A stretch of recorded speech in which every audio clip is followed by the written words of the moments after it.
flyer pa rin, boss ah. Napakakinis.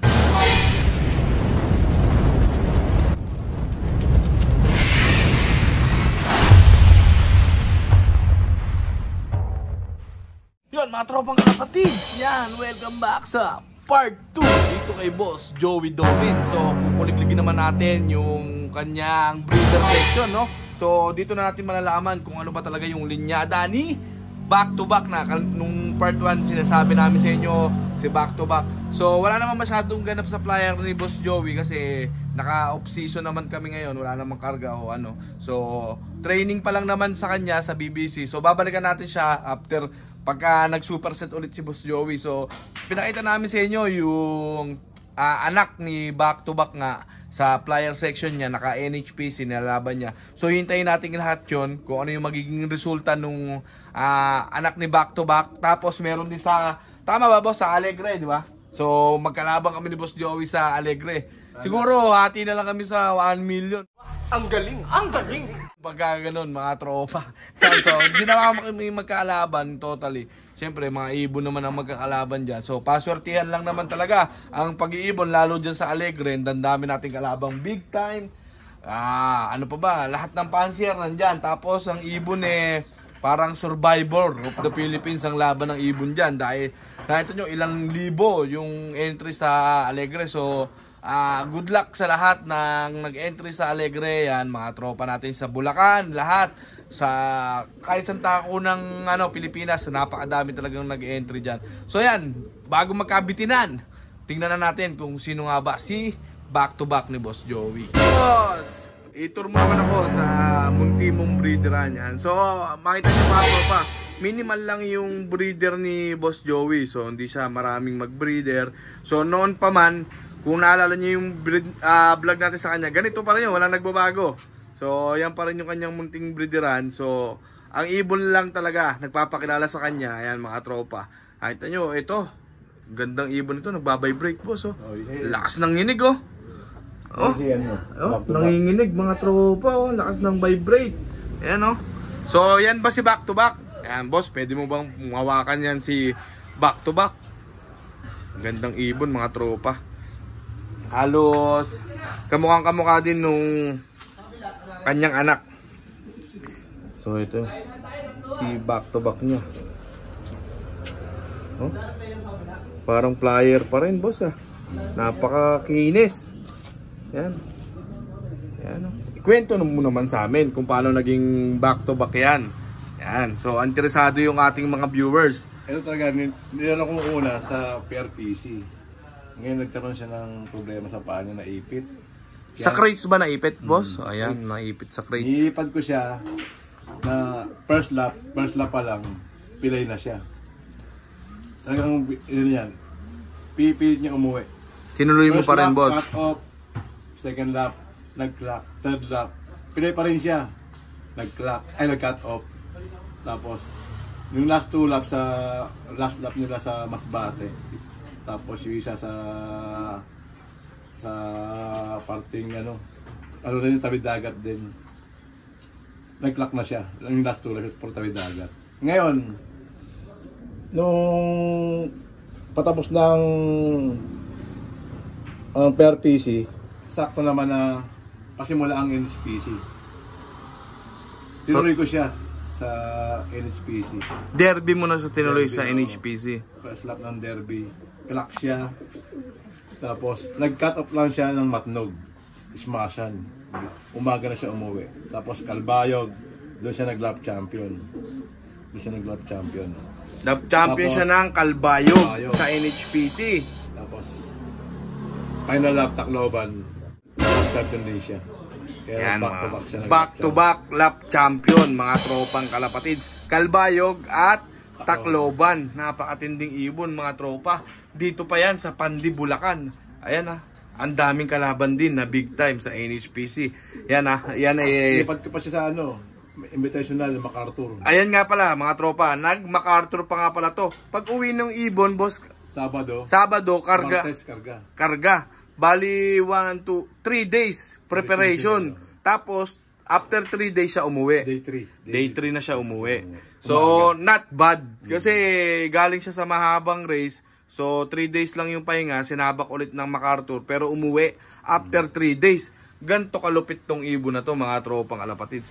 Ayan, isa siyang kak. Ayan, so, ang gandang ibon. So, nandyan ba yung magulang yan, boss? Pwede ba natin kilatisin yung magulang? Para malaman natin kung ano ba ang linyada ng ibon na yan. Yan yung, boss. Ito yung tatay niya. Anong lahi nitong tatay niya, boss? Ano to, yung Gaspar Mariano. Mariano, old line na Mariano. Oo. Tas Gaspar. Gandang ibon, no? Mukhang halos sa tatay kumuha yung back-to-back mo, boss, ah. Ganda, oh. Gandang ibon. Ito, pinalam sa akin ni Parang Dudut Gonzales. Ayan, shoutout kay Boss Dudut Gonzales. Ayan. Ang balita ko, magbabalik na si Boss Dudut sa paglilipad. So, nanay naman, nakasalang ba? Nasa hiraman. Nasa hiraman pa. Yung pala, mga tropa. Nasa hiraman ng kanyang... Ano yung lahi ng nanay niya, boss? Ano din, Gaspar din yun. Kumbaga, Gaspar sa Gaspar. Tapos may cross ng Mariano, old line. Kaya pala mga black check. Alam na talaga, pag mga black check talaga na ganyan, mga tropa, is may Mariano talaga, mga karamihan. Sticker pa ng MacArthur nung day 3. So, may pinapare si boss dito. Ito, balita ko, isang Gaspar din. Nakukuha lang niya. Tama ba, boss? Gaspar din, no? Yan, kakakuha lang ni boss. At meron din tayo ditong bagong acquire niya na galing kay Idol Graspila naman. Taiwan sa Australia. Yan, nagkaroon din tayo ng gantong line. Ang gandang ibon. So, ito yung mga kanyang breeding. Breeding for ano muna to, boss? Ihanda ko na sa pang summer sa NDR. Pang summer saka NDR. So, pagkakasayin mo, Gaspar sa Gaspar din, no? So, ang ganda, kabang-abang to. So, etong breeder mo ng white grizzle, boss. Ito yung magulang ba nung nando, na grizzle? Ito pala, yung nasa part 1 na grizzle, mga tropa. Yan, medyo malabo lang. So, anong lahi nung grizzle mo na yan, bossing? Vandenbroek. Yan, Vandenbroek. So, yan, minimal lang siya mga tropa. Lahi pa nung ibon ni Mel Montes. Lahi nung kay Mel Montes ng mga grizzle ni Boss Mel. Ayan, so ayan mga tropa, ang gamit ni Boss Joey dyan, 13 mix.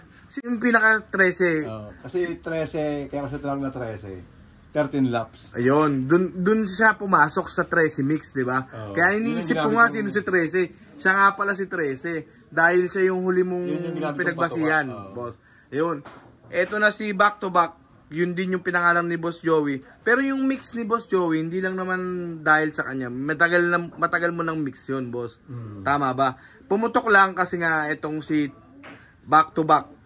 Di ba, tawag dito na lap champion ng Kalbayog saka ng Tacloban. 13 laps siya bale, kaya 13. So alam niyo na kung paano na kuha yung 13 mix. Ayan. So papakita namin yung mga naging trophy naman ni Boss Joey. Yun mga tropa. Ito yung mga naging trophy ni 13, ni back-to-back lap champion ni Boss Joey. So isa-isayin natin mga tropa. Ano ba yung isa na yan, Boss Joey?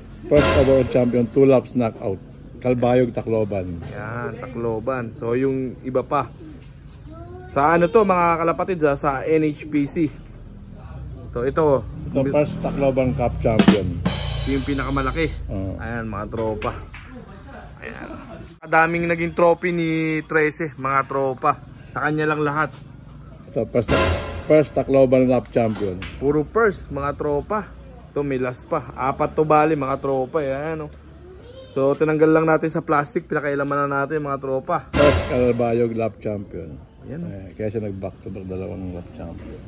Napakadaming hinakot. Paano pa kaya, boss, kung nagtuloy-tuloy nag-clock sa lahat ng lap, no? 6 overall ako sa Sa lahat, 6 overall. Paano kung nasungkit mo pa yun? Hindi ako nag-cut off ng Matnog champion. Dali sana. Overall champion. Kasi laki nung magiging lamang mo kasi 2 lap winner ka. Kalbayog saka Tacloban pa yun. Mga tropa, hindi yun basta-basta na lap. So, nakita ko nga agad yung post ni Boss Joey nun eh. Talagang hindi lang natin na-set pero nag-usap na tayo about doon. Di ba, boss? Vlog namin si 13, mga tropa. Medyo naging busy tayo. So, ngayon yung pagkakataon, ayan o. 2024. March 2024. Ayan lang, mga tropa. Sarap magkaroon ng ganito. Ayan o. Si 13 ang humakot niya. May mga certificate pa yan, boss. Yan. Pero hindi na natin papakita yung certificate. Ayan o. Sarap i-display.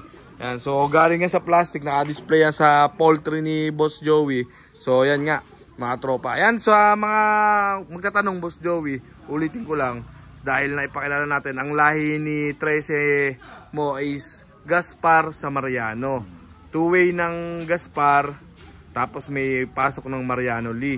So, Boss Joey, yan. Nakita nyo naman, nakasalang si Boss Joey. Baka magkaroon ng interest yung ating mga kalapatids na baka may kukuha ng ibon mo. So, paano ba, Boss, ang diskarte? Sa ngayon, tututok muna ulit sa lipad. Ayan, so tututok muna si Boss Joey natin sa lipad, mga tropa. Ayan, so dito natin tatapusin. Boss Joey, pasalamat ka na. Mga tropa, maraming salamat sa lahat. Suporta ninyo. Tuloy natin ang lipad natin. Enjoy lang. Shoutout mga tropa natin din sa lahat ng loader din sa Malibu Pandi Station BBC P Junior. Salamat sa suporta ninyo at shoutout sa mga kumpare ko. So yun, mga tropa kalapatids, dito na natin tatapusin yung video natin. So sa mga gustong mag-acquire ng ibon ni Boss Joey, pwede naman kayo mag-PM, maka-usap kayo kung kailan may available na slot para sa line ni 13, mga tropa. Kayo na, Joey Domen sa Facebook, yan, i-add nyo kung may mga kailangan kayo sa kanyang poultry supply. Magpaturo na rin kayo dito, mga tropa, kung ano yung sikreto ng veterano. Ayan, wag lang sa pambababae. Gago! Graduate na daw siya dyan, mga tropa kalapatid. So maraming salamat, Boss Joey. Thank you din, sa maikling oras.